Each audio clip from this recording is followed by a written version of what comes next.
आपका स्वागत है।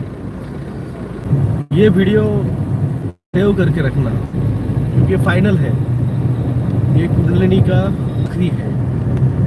आज तक मैंने आपको जो कुंडलिनी चक्रा बताया किस तरह से कुंडलिनी चक्रा को एक्टिवेट करने हैं, किस तरह से उस पर काम करना है, किस तरह से काम करेगा। हर किसी का नहीं कह रहा हूँ मैं। जिंदगी में एक आदमी का एक ही चक्र एक्टिवेट हो सकता है। मैं उन स्टार से सब चोजन वंस की बात कर रहा हूँ जिनके वो चोजन वन है। आपको पता है कि जिस तरह से वो एक्टिवेट करेगा, स्पार्क करेंगे, सोलर फ्लेयर ब्लास्ट उसको मदद करेंगे, एक एक्सपाजम्स, ये सब कुछ बहुत कुछ बताया मैंने। ये वीडियो इतना एक वाला वीडियो आप सेव करके रखिए। ये फाइनल चैप्टर है कुंडलिनी का। मेरी तरफ से फाइनल चैप्टर है कुंडलिनी का। ये ट्विन फ्लेम का फाइनल चैप्टर है, मर्जिंग का ये फाइनल चैप्टर है। जो भी पोस्ट मैंने आप तक आपको शेयर की है, मैंने कभी किसी पोस्ट के लिए ढूंढा नहीं है। वो मेरे सामने उस टाइम पे आई, मैंने वो टाइम पे वो शेयर की। वो क्यों मेरे सामने आई, मैंने क्यों शेयर की, मेरे पास जवाब नहीं।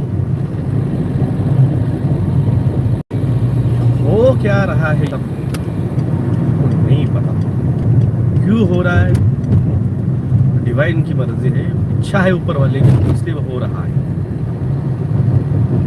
आपके साथ क्यों हो रहा है, मेरे साथ क्यों हो रहा है, मुझे नहीं पता। ये वीडियो एक्चुअली मेरे लिए डाल रहा हूँ, दिल के सेटिस्फेक्शन के लिए डाल रहा हूँ।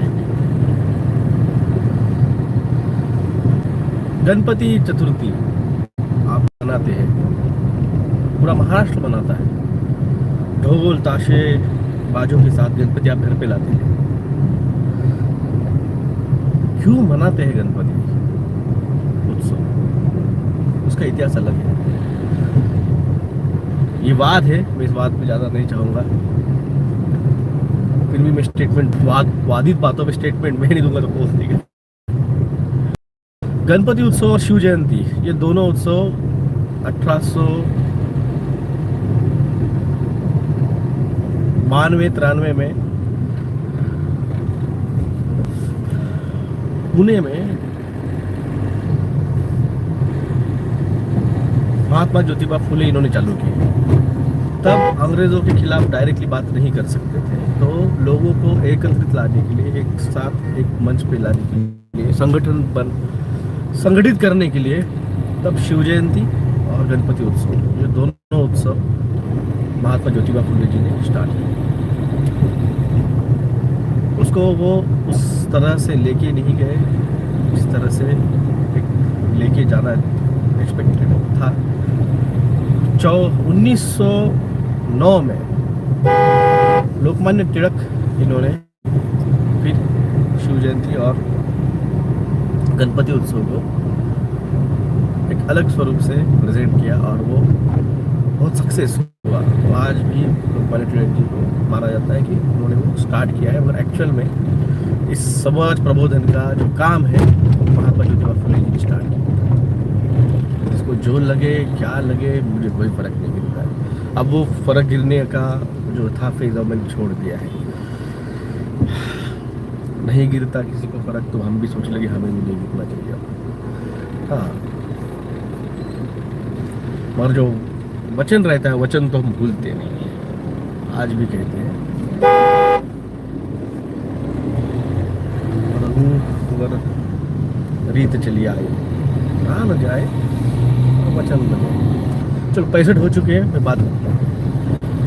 गणपति जयंती, गणेश चतुर्थी, अंगारक चतुर्थी, सबको ये तो ये पता है गणपति जी जो है वो माँ पार्वती के पेट से नहीं जन्मे हैं। माँ पार्वती के शरीर से जो मैल उन्होंने निकाला, उस मैल से जो था वो वेस्ट, उससे उन्होंने एक मिट्टी का गोला बना के उस गोले को एक बच्चे का स्वरूप दिया और माँ पार्वती ने उस पर जान डाली, लिटरली जान डाली। यहाँ पे आध्यात्म है, यहाँ पे आप साइंटिफिक नॉलेज नहीं लगा सकते। जो है वो मानना पड़ेगा, वो अध्यात्म है। क्या है गणपति? सबसे पहले क्या है पार्वती? कौन है माँ पार्वती, पहले ये जानना पड़ेगा, फिर कौन है गणपति के बारे में बात करेंगे।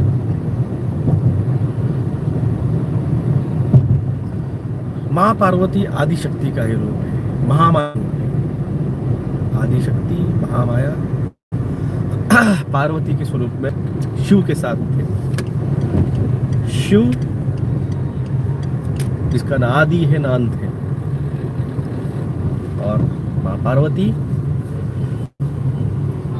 जो कि खुद एक क्रिएटर ऑफ द यूनिवर्स की एक स्वरूप है। हर शिव का एक आखिरी पड़ाव होता है, वो रहता है शक्ति के साथ मर्ज होना। ये डेस्टिन होती है, ये उसका भविष्य नसीब होता है कि उसको वहां पे जाके मर्ज होना होता है। कोई कितना भी प्यार कर ले, ये इंडिविजुअल की बात नहीं है, मैं जनरलाइज शिव शक्ति की बात कर रहा होता है।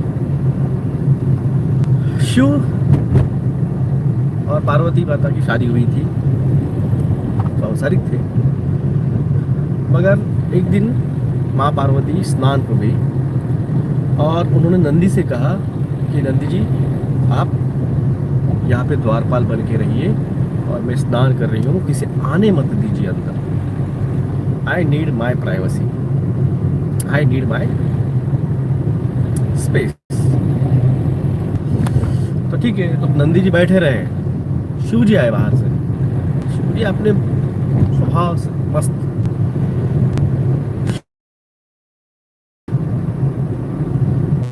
शिव को कौन रोकेगा? शिव जी चले गए अंदर। नंदी ने रोका, हिम्मत नहीं कर पाए, क्योंकि माँ पार्वती के पहले नंदी जी भगवान शिव के भक्त है।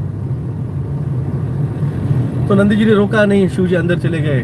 माता पार्वती को बहुत गुस्सा आया, मेरी प्राइवेसी भंग हो गई, मुझे जो चाहिए थी मी टाइम अंग्रेजी में या स्पेस, वो नहीं दिया। तो माता पार्वती ने कहा मुझे भी मेरा एक भक्त चाहिए जो सिर्फ मेरी बात को माने।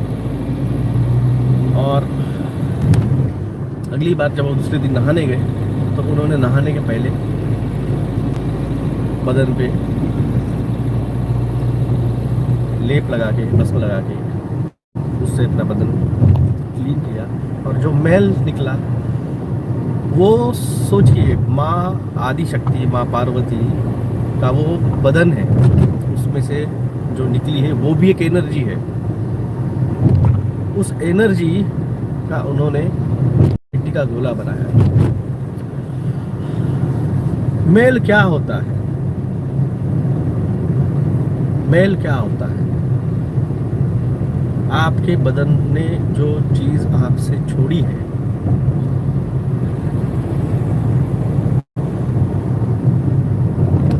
जब आप आईने में जाके मुंह धोते हो और मुंह धोने के बाद, वॉश करने के बाद जो मैल है, जो पसीना है, वो निकल जाता है, वो अहम है, वो अहम है।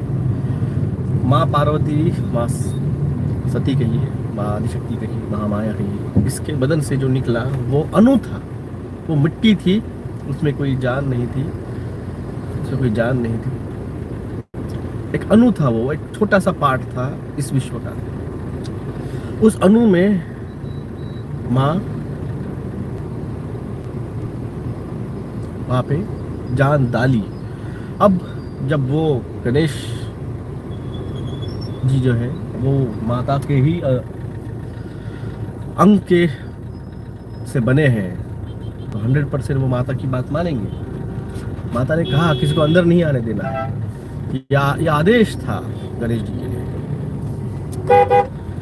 गणेश जी ने वहां पे वही किया जो उनको आदेश था। बात आती है यहाँ पे सब इस सारे झमेले में ट्विन फ्लेम कहाँ से आई? इस सारे जंगल में कुंडलिनी कहाँ से आ गई? जो टाइटल लिखा है गणपति अप्पा मौर्य और twin flame and the kundalini. हर शिव का डेस्टिन होता है शक्ति के साथ मर्ज होना। राइट साइड शिव है, लेफ्ट साइड शक्ति है। यीन है, ये यान है, ये पॉजिटिव है, ये नेगेटिव है।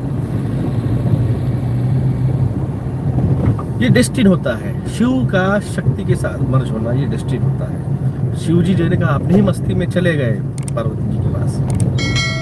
पार्वती आदि माया है, आदि शक्ति है, महामाया है। उनकी मर्जी होगी तभी वो शिव जी से मिलेगी। जब उनकी मर्जी होगी तभी वो शिव जी से मिलेगी। उनकी मर्जी नहीं होगी तो वो शिव जी से नहीं मिलेगी। यहाँ पे शिव जी ने मिलना चाहा, मगर महामाया नहीं चाहती थी कि वो मिले। महामाया आदि शक्ति नहीं चाहती कि नहीं, मुझे आज नहीं मिलना है, मेरा नहीं है। तो वो स्ट्रॉन्ग मैसेज उन्होंने गणपति को खड़ा करके किया। सोचिए, गणपति का क्या है जो आदमी का नहीं है, जो एक मानव का नहीं है, जो एक इंसान का नहीं है?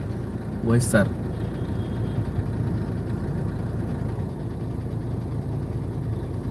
वो है सर, वो है थ्रोट चक्र, वो है आज्ञा चक्र, वो है सहस्त्रार्थ चक्र। एक छोटा सा इंसान, एक बच्चा जिसे मैं पता है, सिर्फ मैं, और मुझे जो आदेश दिया है मेरी माँ ने, मैं उसे फॉलो करूंगा, उससे सिवा मुझे कुछ नहीं पता। वो एक छोटी सी सोच जो है, छोटी सी सोच, मैं,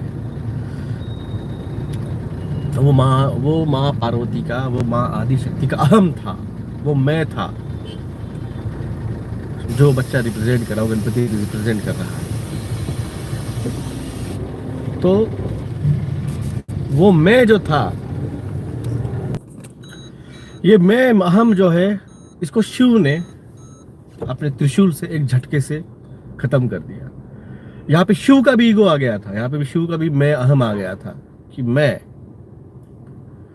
मुझे रोका है, मुझे अंदर जाने से रोका है, जो कि मेरा है पोजीशन, जब मेरा है अधिकार, उसको रोका। अहम, शिव का अहम और शक्ति का अहम, यही ट्विन फ्लेम का भी है। एनर्जी जो है कुंडलिनी एनर्जी, ये जब मर्जिंग पे प्रोसेस पे आती है, जब मर्जिंग के फाइनल प्रोसेस पे आती है, तो अहम जो है वो अहम उस मर्जिंग को रोकता है, वो मैं उस मर्जिंग को रोकता है। तो शिव जो है वो उसको त्रिशूल से उसने उनको तोड़ दिया। अब माँ आदि शक्ति है, वो गुस्सा हो गए, वो उनको पता चला, वो बाहर आई और उन्होंने अपना महाकाली का स्वरूप दिखाया और कहा कि ये ब्रह्मांड अब मैं नष्ट कर दूंगी। मेरे पुत्रों को तुमने मारा, मेरे अहम को तुमने हर्ट किया, मैं को हर्ट किया। तीनों देव को समझा ये माया है, ये माँ आदिशक्ति की महामाया है, जहां पे ये वो रच रही है खेल। उन्होंने उससे प्रार्थना की, माँ शांत हो जाइए, क्या चाहिए आपको बोलिए, हम आपको देंगे, क्या चाहिए? तो दो और चीजें रखी माँ पार्वती ने, एक तो मेरे पुत्र को जीवंत करो, और दूसरा उसका स्थान सभी भगवानों में सबसे पहले आना चाहिए, सबसे पहले उसकी पूजा होनी चाहिए। गए सब, यहाँ पे भी खेल है माया का। जिस चीज को आपको लगता है ये ऐसी हो गई है, इस तरह से नहीं होती है, कॉमन लोगों के साथ होती होगी। जो डेस्टिन है, जिनके डेस्टिन में कुछ ना कुछ तो भी लिखा हुआ है, ऐसे नहीं होता है कुछ। पृथ्वी पे इतने सारे प्राणी थे, पृथ्वी पे इतने सारे जीव थे, जहाँ के गणों ने एक हाथी का ही सर लाया, एक हाथी का ही सर लाया। अगर आप गूगल सर्च कर लेंगे बिगेस्ट एनिमल स्तनधारी अगर आप देखेंगे तो हाथी आता है। तो एक हाथी, क्योंकि लड़का था, मानव था, तो एक हाथी का सर लाया गया है। हाथी के अंदर बहुत मैं होता है, अहम बहुत होता है उसके अंदर। आप जो कहते हैं हाथी की चाल चलना, तो एक रौब रहता है हाथी की चाल में, एक अहम रहता है हाथी के इसमें, मैं रहता है हाथी के इसमें। तो उस हाथी का सर लगाया गया, उसमें जान फिर से कौन पूछेगा कैसे डाली, क्या डाली? आप भगवान से कैसे पूछ सकते हो? उन्होंने किया, और गणों का पति, उनको गण अधिपति, सभी गणों का जितने भी शिवगण हैं सभी के पहले उसका मान रखते हुए गणपति उनको स्थान दिया गया।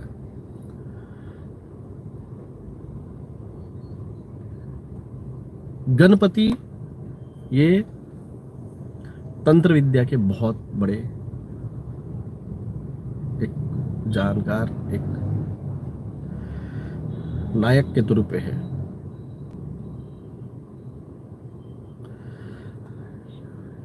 फाइनल जो है, जब शिव और शक्ति का मिलन हुआ, यानी एनर्जीज का, तब गणपति का पूर्ण स्वरूप प्रकट हुआ है, हाथी वाले गणपति, हाथी के सर वाले गणपति। अब जब उसमें जान डाली गई, सोचिए, एक हाथी जो एक अहम है, एक मिट्टी का बच्चा जिसमें माँ पार्वती का अहम है, जिसमें माँ पार्वती का मैं है, एक आदि शक्ति के अंश के साथ एक जानवर का और एक इंसान का अहम उससे जुड़ जाता है, तो वो एनर्जी सिर्फ एक बच्चे की, एक हाथी की नहीं रहती है, वो पूरी यूनिवर्स की एनर्जी बन जाती है।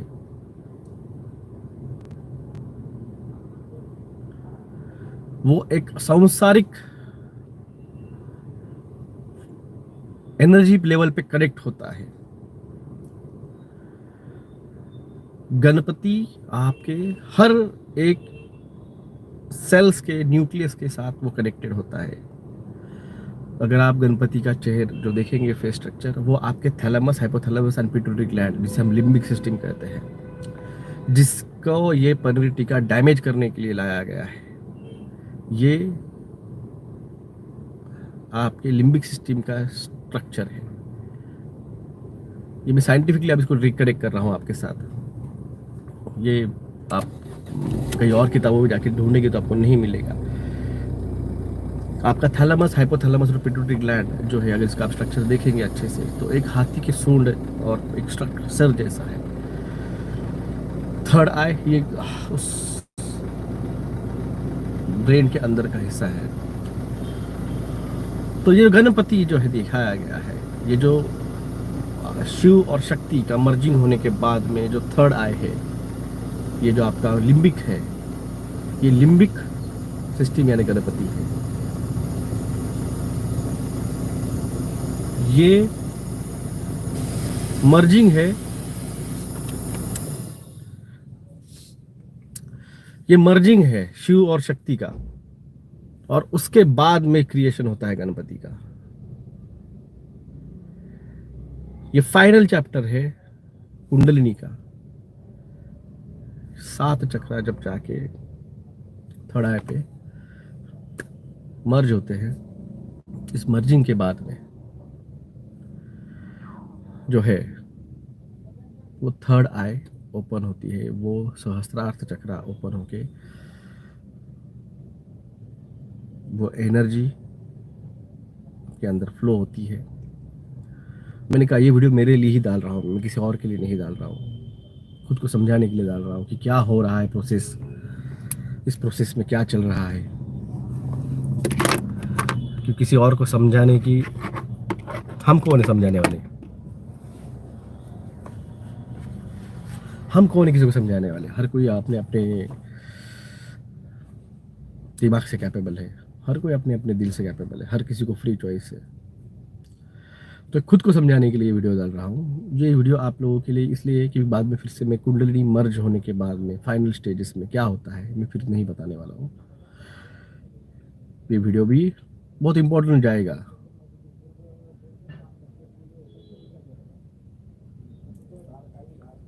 बाद में आपको एक चीज़ें नहीं पता चलेगी, कोई नहीं बताएगा इसके बारे में, नहीं जानता है कोई। राकेश जी ने आपको एक गाना डाल दिया, गणपति की आरती डाल दी, वो प्रेयर की, दे दिया मेरे पे काम, समझा इसको जाके। हाँ दिया है तो करना है काम। तो ये फाइनल चैप्टर है ट्विन फ्लेम मर्जिंग का। यहाँ पे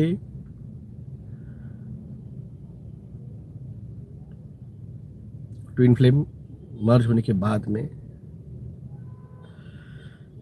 जो ज्ञान, जो डिवाइन एनर्जी, मैंने कहा ना, हम एक कर्ज था, एक कर्ज जिसने था, जिसके ऊपर उसने वो फेर दिया, जिस पे था उसने भी वो छोड़ दिया। ये अगले 10 दिनों के अंदर गणपति उठने के पीरियड तक, क्योंकि पिछली प्रोसेस जो थी राइट साइड वो 8 दिन चली थी, ये मेरे ख्याल से 8 दिन और चलेगी। ये 10, पहले 5 हो चुके हैं, ये 10, 15, 35 दिन चल रहा है खेल। बाकी ख्याल रखिए, कोई होगा सवाल ट्विन फ्लेम पे और कुंडलिनी पे, या आखिरी चैप्टर, इसके बाद में ट्विन फ्लेम पे और कुंडलिनी पे बात नहीं करने वाला हूँ। मेरे लिए चैप्टर क्लोज। इसके आगे मेरे से पूछना भी मत ट्विन फ्लेम क्या है और कुंडलिनी के बारे में। मैंने मेरा चैप्टर क्लोज कर दिया है। फाइनल चैप्टर रहता है, first chapter, second, third, fourth में आपको डायमेंशन से बात चालू की थी मैंने। आज से 2 साल पहले डायमेंशन से, पोर्टल से मैंने बात चालू की थी। आज वो बात कुंडलिनी के मर्जिंग पे, ट्विन फ्लेम के मर्जिंग पे। धन्यवाद। जय हिंद, जय महाराष्ट्र, जय श्री कृष्ण, राधे राधे।